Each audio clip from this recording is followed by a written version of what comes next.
Richard Stevens stood in the marble lobby of Stevens and Associates, his hand intertwined with his secretary, Amanda's, announcing to the entire staff that he was dumping his pregnant wife to marry his secretary. But what he didn't know was that the woman he called worthless during their brutal divorce was actually the secret CEO of his company, operating under a shell corporation that owned 87% of his firm's shares. For 5 years, Elizabeth had hidden her multi-billion-dollar trust fund inheritance, working as a simple housewife while secretly controlling the very empire her husband bragged about building. But now, 8 months pregnant with his child, she stood in the shadows of the executive floor, watching him celebrate his betrayal with a woman who had no idea she was dancing with a man who owned nothing. Richard had called Elizabeth worthless that morning, screaming that she contributed nothing to their marriage, that she was just a burden he had carried for too long. But the documents in Elizabeth's attorney's briefcase told a different story, one that would destroy everything Richard thought he knew about power, control, and the quiet woman he had underestimated for half a decade. Amanda smiled at Richard with victory in her eyes, believing she had won the ultimate prize. But neither she nor Richard could see the security footage being compiled, the board meeting being scheduled, or the revelation that would strip Richard of everything he held dear in exactly 72 hours.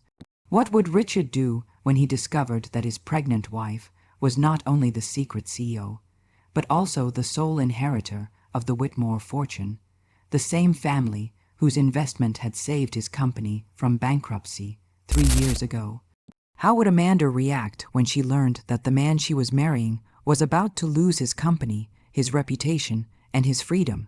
And what revenge had Elizabeth planned during those long nights when Richard came home late smelling of Amanda's perfume?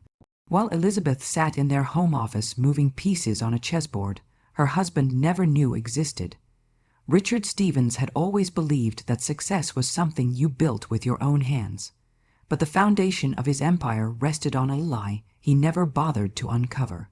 The morning of his betrayal began like any other, with Elizabeth making breakfast in their Connecticut estate, her pregnant belly pressing against the marble counter as she scrambled eggs she wouldn't eat.